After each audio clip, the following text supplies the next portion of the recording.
There's no more Carson Wentz, no more Jason Peters, no more Jordan Hicks, no more Darren Sproles, no more Chris Maragos. We're down to what we got. We got. But maybe, just maybe, that's all we need. Matty Ice is about to meet his defrosters and some deep penetration. He's not ready for Fletcher Cox. He's not ready for Brandon Graham. He's not ready for Timmy Jernigan.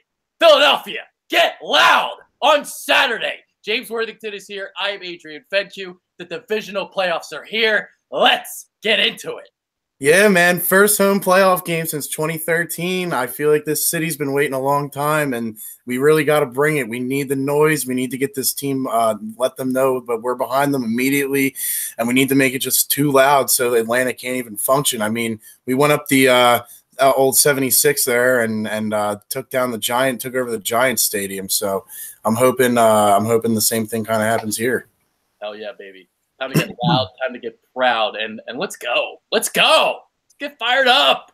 Because the Eagles got a shot in this game. They don't have to play the Saints. I've talked about this already. I didn't want to play the Saints at all. And the Falcons are a team that, quite frankly, I was not impressed with last week. The Rams, I thought, gave them that game. You had those two turnovers on special teams by Farrell Cooper. So I thought the Falcons just kind of capitalized on that. They had that one nice scoring drive where they went right down the field after halftime. But other than that, I wasn't really impressed by their performance. Defense is playing better. I'll give them that. But what do you think? I mean, the Falcons aren't scary. No, I mean, I completely agree with you. Their defense they impressed me. I liked what they did against the Rams. I mean, the last 6 or so games that they basically needed to win to get in, their defense has carried them. But no, the Rams gave that game away. I was watching. I couldn't believe it. They played like a very, very inexperienced team. I mean, it seemed like they had a better turnout than when we played them, but it didn't really seem to have an impact on the game. And the Falcons, they were just the more experienced team. They took advantage of the turnovers.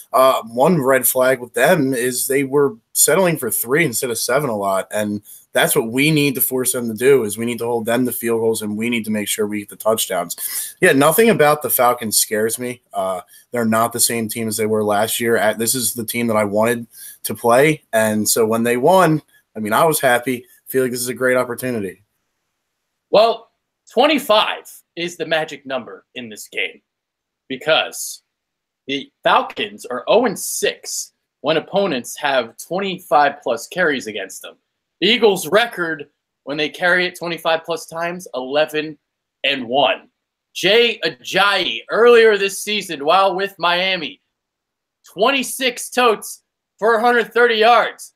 So Ajayi has already done it against Atlanta. We saw the Eagles do it last year against Atlanta.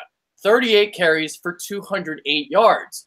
And, I was watching that tape, and I couldn't believe it. The Eagles were shredding the Falcons, and not only shredding the Falcons, they were shredding 8-man fronts. And you know how they were doing that? Well, we know how Doug Peterson sometimes likes to use that extra tackle or some extra tight ends. So if the Falcons want to go 8 men in the box, the Eagles do have the personnel to match it. And that's something that I didn't think I was going to say. Yeah, I mean, we did it last year, just like you said, and I fully expect them to stack the box. They're going to want to make Nick Foles beat them. But, yeah, we need to just do what we did last year. I mean, I think our offensive line, granted, I think when we played them last year, we did have Jason Peters, but we didn't have Lane Johnson. Yeah. So a bit of a trade-off there.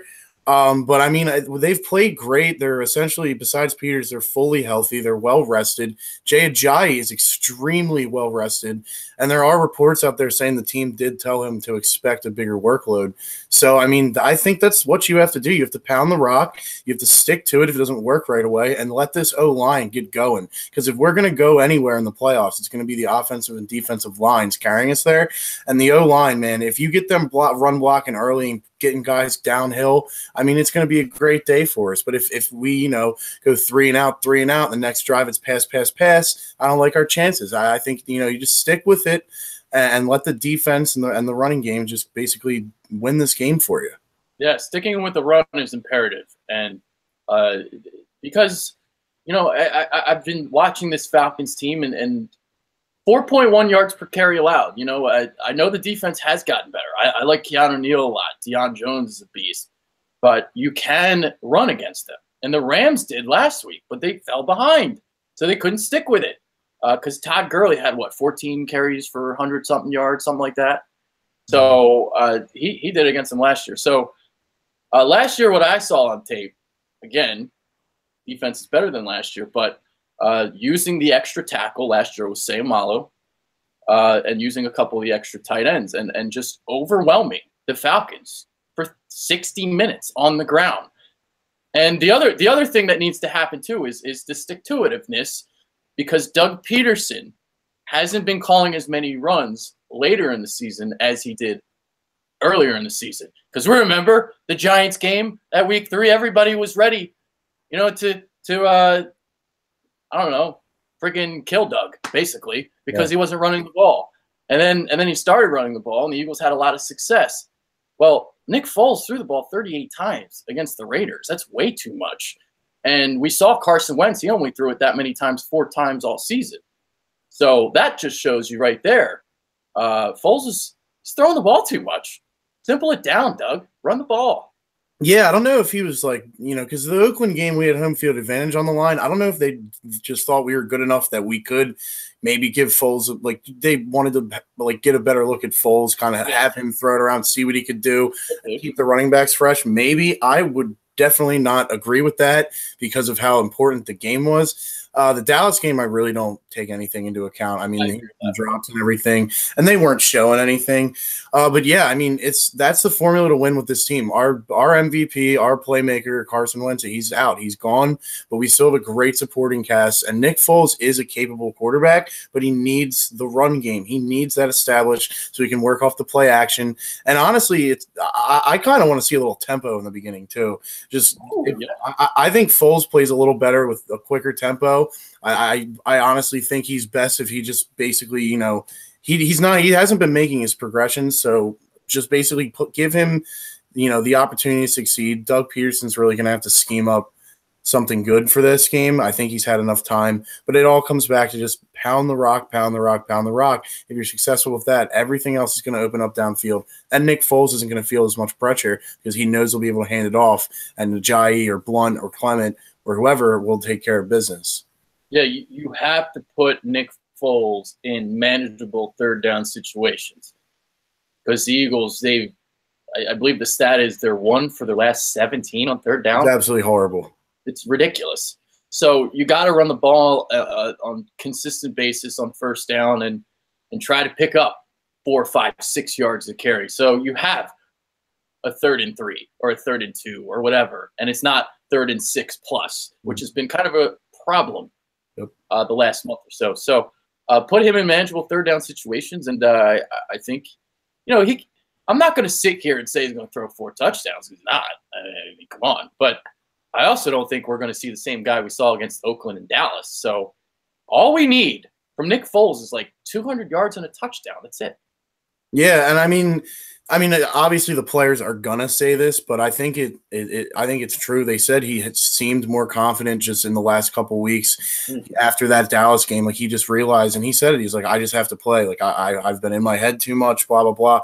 And the fact that they said he's more confident kind of alludes to that he wasn't confident.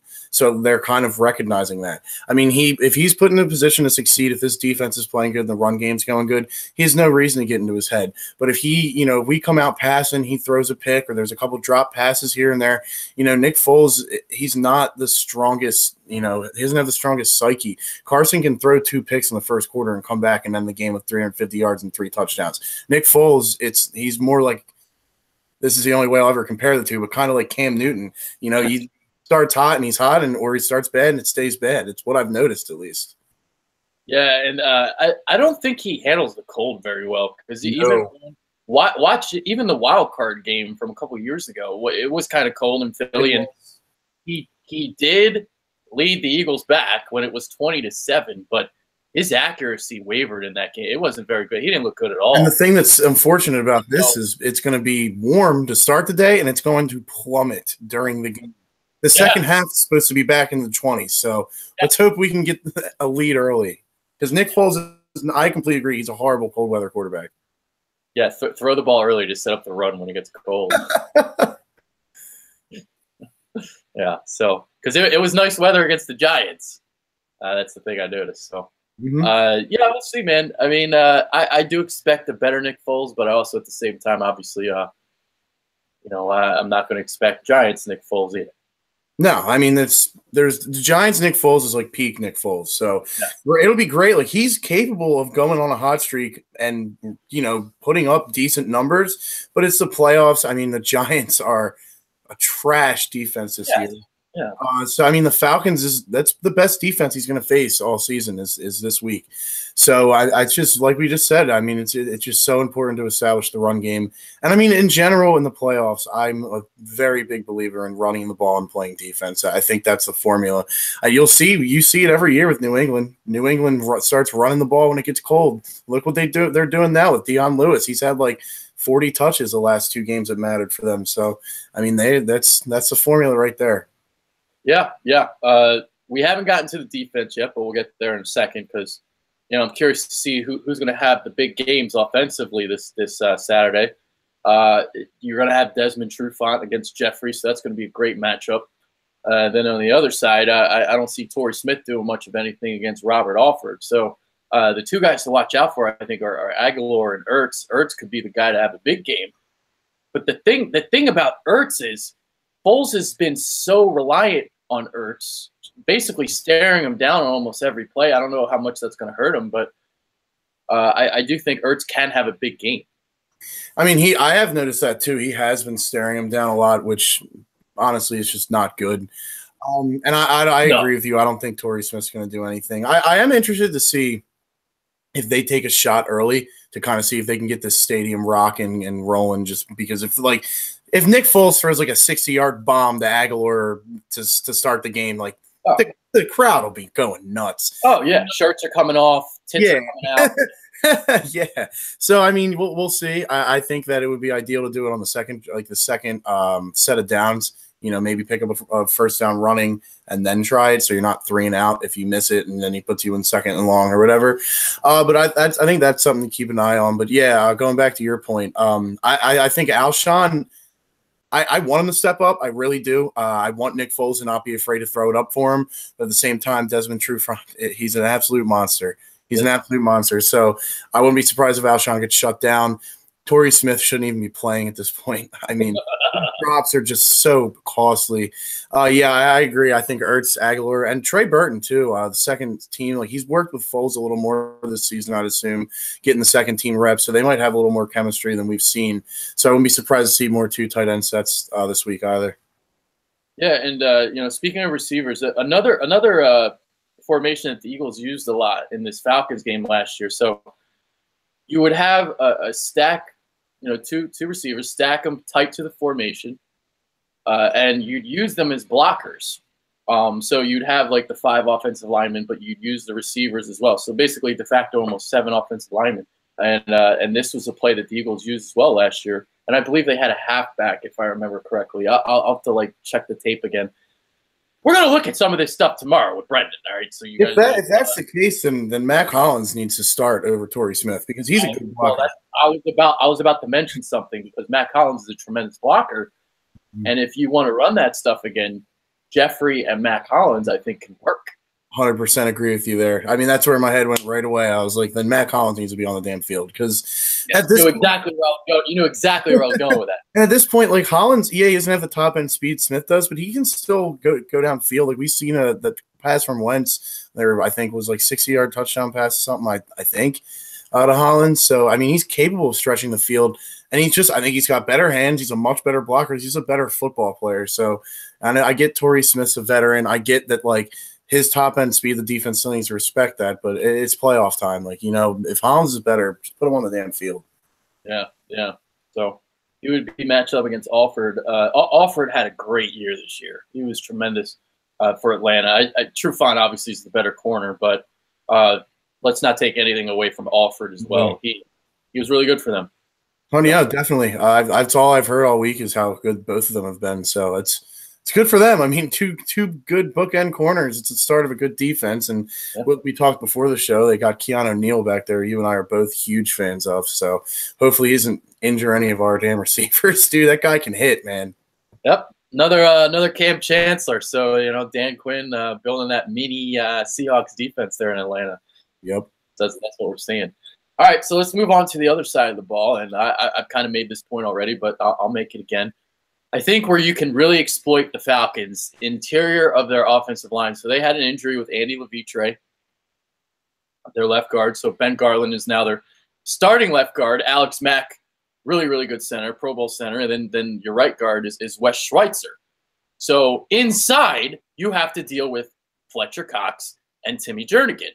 We saw last week Aaron Donald, he was making mincemeat of Schweitzer. They had no answer for him. So Fletcher Cox, I mean, obviously Donald might be slightly better than Cox, but Cox obviously also a very adept as well at causing disruption and some deep penetration.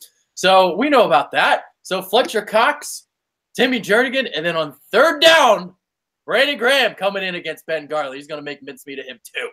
I can't wait. Deep penetration. Deep. Definitely, man. Definitely. I mean, and look at what we did to them last year. A much better offense. We held them to 16 points. They were averaging like 34 points a game.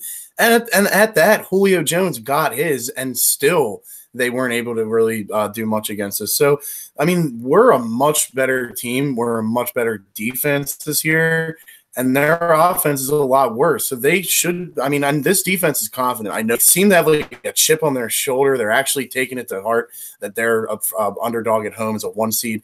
I mean, they've got BG. They've got Malcolm, Fletch. They're all talking. They're good leaders. I think the defense is going to play out of their freaking minds, man. And Fletcher Cox is getting all this money. It's now time to earn it. You go out there and you dominate this game. I don't care, I might care what he does, but this city next year he could have 2-3 bad games, and they'll remember this playoff game that he dominated because that's when you make your money. If he's eating double teams, then Jernigan's got to step up, then BG, then all the DNs, the linebackers. I mean, it's just got to be a huge team effort. I think you're going to see, they're going to be swarming to the ball all night. I think you're going to see him hitting people. I'm really excited for it, man. I mean, the crowd's going to be into it. I think the defense is going to really show like how good they are. About to make a run. To make a run. We'll see. I've said that they are not as good as the 2000 Ravens. They are not as good as the 2002 Bucks. Please prove me wrong. I hope you listen to my shit, and I hope you take that shit and you pull it as bulletin board material. They probably got my whole fucking face on their wall as a fat head. We're like, fuck this guy. That's probably what they're doing there. You know who they are as good as though, even though that was a magical year and everything. But the last year Ray Lewis played, they had a quarterback that got hot. They had a defense that just, they got hot, and they look what the Ravens did, man. I mean, it's possible. That was not an elite defense by any means. I think that Ray Lewis retiring really inspired him.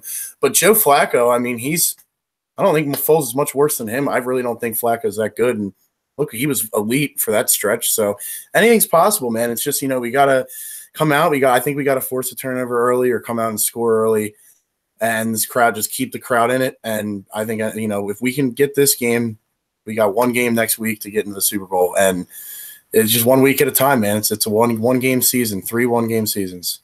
The Ravens, that's not a bad example. And the reason why I say that is, during that playoff run, they matched up really well with Denver and New England. And, sometimes you got to get lucky in the playoffs and not face somebody that, you don't match up well with. And Eagles got lucky in this divisional round that they got the Falcons and not the Saints. And maybe next weekend, if the Eagles can actually win this game, they might get the Vikings. So the 2 teams that I didn't want to play, you might not have to play. But let's not get ahead of ourselves. Let's take it. Oh God, let's take it 1 game at a time. That's super. Yeah, we'll take it 1 game at a time, and we'll keep focusing on the defense and talk about Atlanta's offense a little bit. So I got Nuggets, and I talked about they went from 540 points to 353, but they are still third. They are tied for third. Actually, they are third outright in terms of yards per drive. So they still move the ball up and down the field. but they don't score in the red zone. They're 23rd in red zone. So they went from 8th to 23rd. They score on 50% of their red zone trips. But the last month, it really has been nothing but field goals. And Matt Bryant, I mean, was 22-10 in week 17. That's 5 Matt Bryant field goals. Last week, it was what? 26. How many did they score? 26. So that's 4 more field goals? Yep, 4 more. Yep. So, yeah, I mean, we saw it. They only scored 16 points because they got 10 free ones off of fumbles. I mean, honestly, I don't know how you can have Julio Jones and be that bad in the red zone. It's just that, like, I can't believe it. 3 touchdowns all season for Julio Jones. He did have one last week, but 3 during the regular season. How can you have Julio Jones and be the 23rd in red zone efficiency? It's Steve Sarkisian, man. I mean, you just see the drop off. It's the same exact roster with some injuries up front, but like it's not like it's just baffling to me. Either Shanahan's that good, Sarkisian's that bad, or both. And I mean, I know you're a big Shanahan fan, right? I'm a big Shanahan fan. I think the big difference in offense is this. So, in Shanahan's scheme, a lot more motion. The 2 offenses are similar. They obviously didn't want to change a lot because they went to a Super Bowl last year, so they don't want to change and do that all over again. So they went to a guy that called something similar, and Steve Sarkisian has not really done a good job. Actually, let me get into Steve Sarkisian. Put the hat backwards because he's a fucking toolbox. All right, so Steve Sarkisian, so he uses less motion. So when you use more motion around the goal line and in the red zone, here's what that does. You can get a defense outflanked before you even snap the ball. So you can have somebody, whether it's you're faking a jet sweep and you're darting right into the flat, or you want to start on the right side and come back left, whatever it is with motion. Kyle Shanahan liked to use it to score around the goal line, and Steve Sarkisian doesn't really do that. Julio Jones's targets, they go down dramatically when when the Falcons are in the red zone. So they don't even use their best weapons. I don't know what the fuck Steve Sarkisian's doing. Let me flip the hat back around. Yeah, I mean, they just haven't looked like the same team. They haven't been as explosive. The one thing that's really impressed me is that they did go 6-2 down the stretch after 4-4, and they found ways to win the games. And they are an experienced team. So, like, by no means am I taking them lightly by saying they're who I wanted most. It's just like that's just how I looked at it. The NFC was really strong this year, and I do think we match up well with Atlanta. Also, knowing that we beat a better team last year. I mean, it just when you take that all into account, that's why I wanted the Falcons. But the Eagles need to play well. They can't come out here and start slow and be down 14-0. They're not going to win. They're not going to be able to come back. Doug Peterson will start throwing the ball. That's not good. If we go down by more than 2 possessions early, it's very, very bad. But I just think, it's just basically, like I said, the defense is just going to have to thrive on the crowd, play with a chip on their shoulder. And I think, if they do move it on us, it's just important to keep that trend going and get them to settle for 3. But ideally, they're just punting it to us the whole time, Yeah. They did go 6-2 in their last 8 regular season games. So let me rattle off some of the opponents that they have played.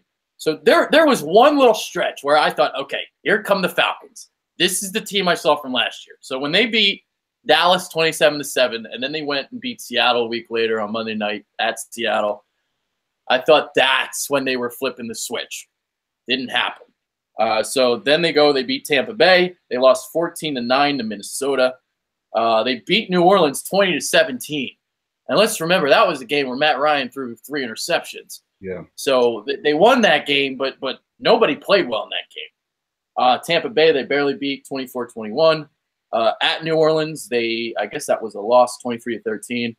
And then they beat Carolina 22-10. So even though they did go 6-2 in the last 8 games, the final month of the season, I wasn't impressed. I mean, it's just been their defense has been doing enough to get them to win. They've just been doing enough. I mean, they're doing enough, and that doesn't impress me. There's something to be said for that, but yeah, it doesn't impress me either because their roster, their talent. I mean, you saw what they were last year. It's just they're not the same team. So it's just like I just said, they can't be taken lightly. But we are very, very capable of beating them. Our roster, top to bottom, even without Carson Wentz, is better than Atlanta. I mean, we have I think we have a much more complete defense. Our offensive line's light years better than theirs.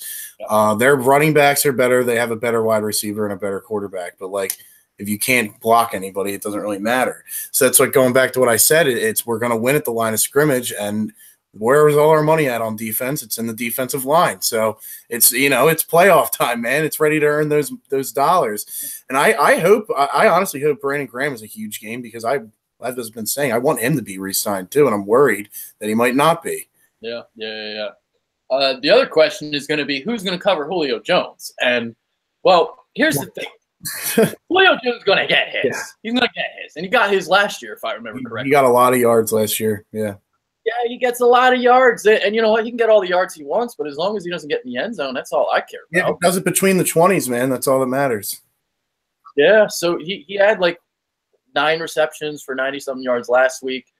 You know, I'm expecting something like that against Philly. He did score a touchdown last week again, like I said. But, you know, I think the key to stopping him is actually the pass rush. Because a lot of the stuff from Julio Jones, it's a lot of that deep play action, the deep in stuff, the deep crosses.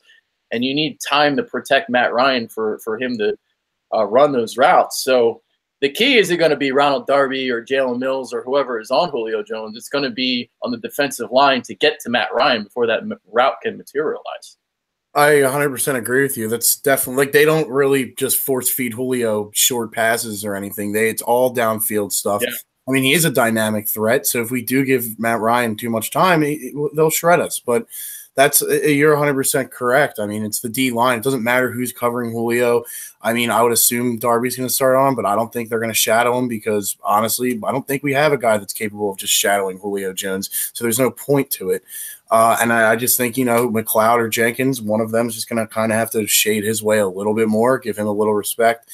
But yeah, it's all in the D line, man. I mean, that's what we've said all year. The defense would go as far as the D line took them, and hell, I mean, they've done very, very well this year. So they've had enough time to get healthy. I mean, Brandon Graham should be all healthy now. I think defensively, we're probably one of the healthiest teams in the playoffs besides Jordan Hicks. So, I mean, that's huge. I think guys were banged up. They were tired.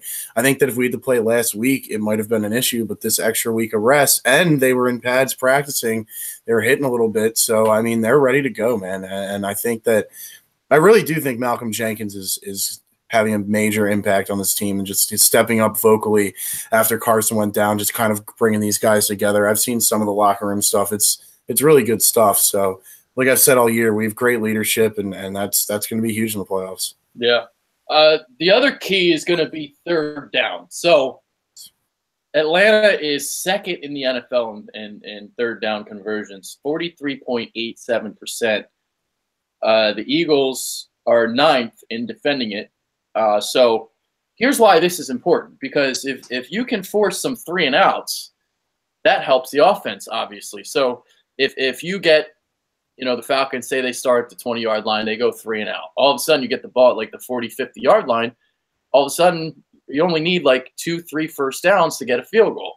So the defense can help the offense score points. But the key to stopping them on third down is not only getting to Matt Ryan, not only covering Julio Jones, but Mohamed Sanu is their big third down target, and you got to stop him. Yeah, no, definitely 100% agree with you there. I mean, they harped all offseason, just win on third down on both sides of the ball. And obviously offensively, it's just Carson's just being a magician back there. But defensively, yeah, they've done great. They've tackled great on third down pretty much all year. On every down, they've tackled great. I mean, the corners, they might complete the pass, but the corners are right there. They're tackling guys before the first down marker, and that's huge. But yeah, it's always just, it will come down to the D line. For sure. Just get the pressure in the face of Matt Ryan. It's really important to not let their offense get in a rhythm. I think that, getting 3-and-outs or forcing turnovers, it's huge. If Matt Ryan gets in a rhythm, if that running game, because they can run the football, even though I'll take our defense over their offense in terms We're going to stop Freeman because I do very well against zone running teams. I think we will too, but I'm just, if Matt Ryan gets in a rhythm, then they can start. That'll open things up for the run game. It's just, I think it's really, really important to just keep that offense off the field and don't let them get in sync. And in a hostile environment like Philly, man, they have a couple 3-and-outs early and then a turnover. That might be all we need. Another thing to talking about turnovers is we need to get 7 off turnovers, not 3. 3's better than nothing, but I want turnovers, and we've done a decent job of it. I mean, when we had Carson, and he was doing a really good job with it, but I think that could be a huge deciding factor because, you know, Atlanta, their offense isn't as good, but I think you can't really – it's going to be tough to keep them out of the end zone completely, you know. I know we talked earlier, so you might have a couple opinions on that, but I think that – I got a bold prediction on that. Yeah. So. I think that you know, it's just really that's huge. If you get a turnover in the playoffs, man, you got to make the most of that. Yeah, for sure. The other thing is going to be stopping Freeman coming out of the backfield because that's something I've made mention of last month or so. Jordan Hicks' injury. Eagles have struggled against tight ends and running backs. And, you know, one of the reasons why I didn't want to play the Saints was because of Kamara and him coming out of the backfield. And, you know, but he's extremely difficult. Devontae Freeman isn't much easier, but he is easier than Kamara, I think. And then you're going to have to deal with Austin Hooper as well. He's kind of like an underrated tight end. He's pretty good for them too. So, but not as bad of a matchup as I thought as some of these other teams. So you didn't have to face like, you know, Greg Olsen and Christian McCaffrey of the Panthers or Kamara. You get the Falcons. Agreed, and I think Coleman's healthy too, right? Tevin Coleman. I believe so. Yeah, he's a threat too. Yeah, so I mean, they're both those running backs are extremely talented. I think Coleman could start for half the teams in the league. So I think highly of both of them, and that is a huge matchup for us. But I mean, it doesn't seem like since Hicks has been out, we have struggled against tight ends a little bit. I don't know how much running backs. I haven't really noticed it watching the games, but it doesn't mean we haven't. I could have missed it, but. Yeah, I mean, that's definitely an X factor. It's definitely something to think about. I think it's just with these running backs and that Austin Hooper, I just want to see him be physical, man. I just hit him in the nose. First carry they get, I want him just to hit him as hard as you can. Like, if we hit these guys early, again, just going back to the hostility in Philly, this defense just smacking guys in the face, make them quit, man. And it could happen. It could. And going back to your Saints point, I just want to say, dude, Alvin Kamara is an absolute freak. Yes. Absolute freak. Like, I thought he would be good. No freaking clue that I think he'd be this good. You know, he averaged like he averaged like the most yards per touch in NFL history, and all the guys behind him were like in the 60s. Do you know how like, good that is? I'm afraid to make this comparison because I think Marshall Faulk is like out of this world, but there's some similarities between the two. Dude, it's unbelievable how good he is, man. It's just I really hope if we win this game that we get the Vikings because Kamara. Yeah, I don't want the Saints. No, I don't want the Saints either. I don't want 2013 again, man. Yeah, because that's the other thing about Atlanta. Like I was talking about, they like to play action. They take deeper drops than the Saints, so helps the D line out.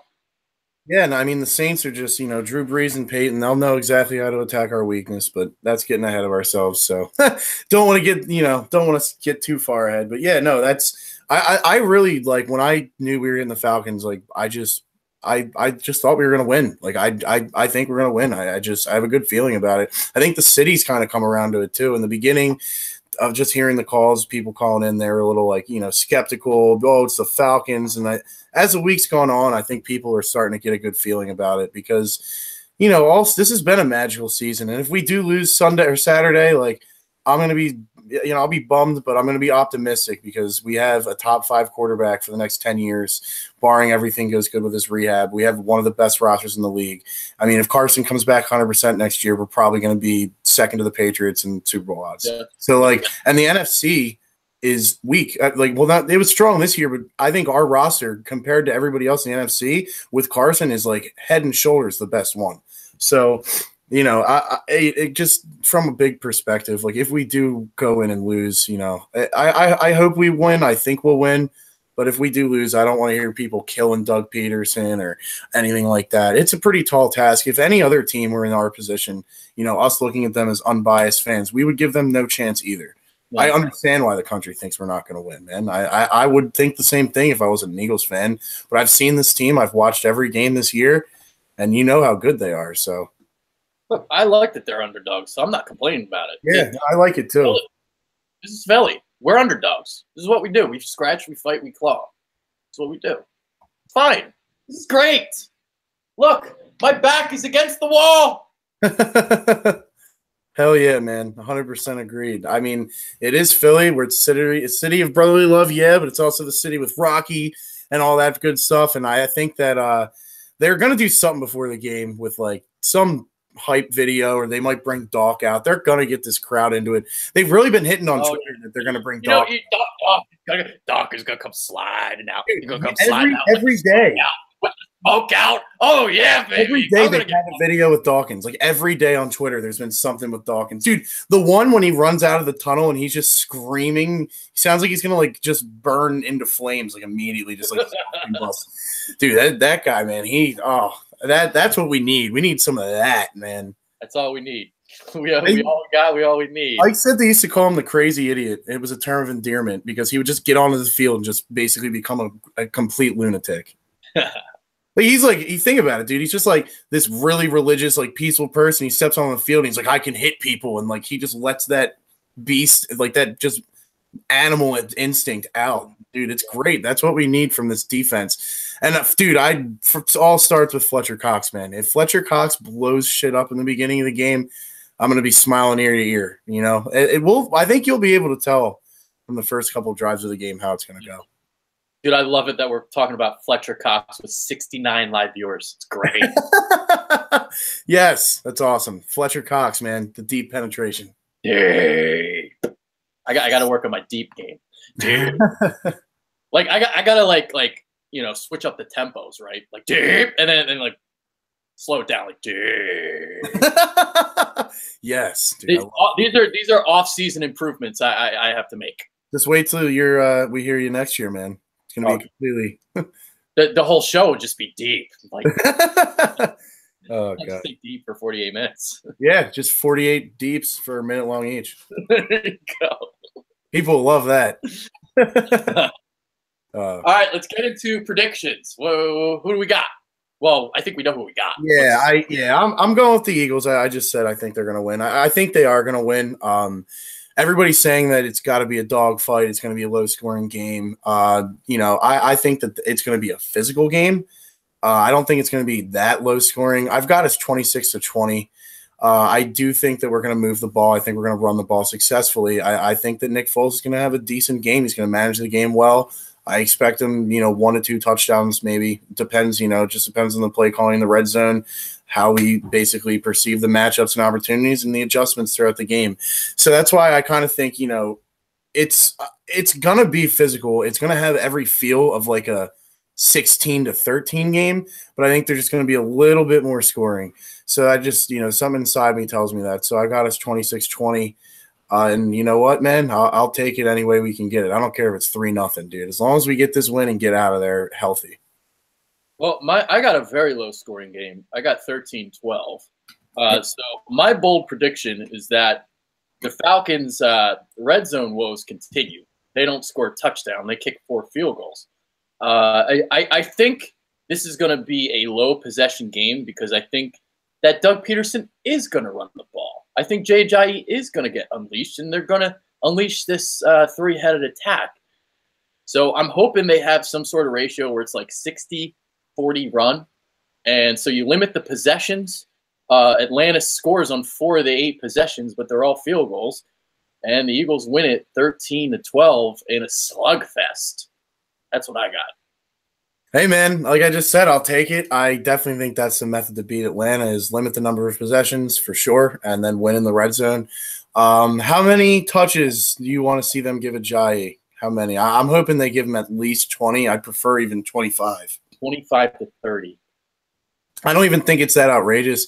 I don't think they should really go committee too much because I think Ajayi is a momentum back, and the more you give him, the better he gets. Kind of like LeGarrette Blount, but Ajayi's fresher, and he's the better running back of the two. So I completely agree. I think if we're going to win, that they need to just feed him the ball. It's going to be on the back of him in the line. Nick Foles is not throwing 38 times and winning. Yeah. So there you go. Let's see if we have anything. The people are laughing at my score. There's method to the madness, baby. Hey, 13-12 sounds great to me. Sounds like a good playoff defense right there. I literally just explained myself why it's going to be 13-12. 8 possessions. Your normal game has 12. So a low possession game. Falcons still score on half of their touches, but they don't score a touchdown. That's what we got. Do you think the rain will be a factor? I don't even think it's supposed to be raining at kickoff. They keep switching this fucking forecast. It's really annoying. I have no clue. If it is raining, it's definitely going to be a factor for sure. Yeah. I mean, hell, just rain's always a factor. And I think that favors us because we have the better lines. So I think that favors a more physical, slow slugfest game, and that's what the Eagles want to do. Yeah. All right. So that's pretty much it, I guess. All right. That's what we'll do. Okay. You got anything else you want to say? All I'm going to say is, I'm going to be there Saturday. Anybody that's going to be there Saturday, you need to bring your voice and don't stop yelling when the Falcons have the football. We need to really bring it as a city, and we're going to be on national TV. I hope people see it and they go, damn, those fans are loud. And we just got to get this team behind us, man. It's going to be a crazy atmosphere. I know it. I'm excited, and just go Birds, baby. It's time. It's been waiting for this for 4 years, man. We're back. We are back. And we're going to be unrelenting. 60 minutes, baby. Wave the towels. Get loud. Get proud. Exactly. And this team, they better get off to a good start, too. So hopefully they will. All right. So that's it. That's James Worthington. I'm Adrian Fedke. Take care.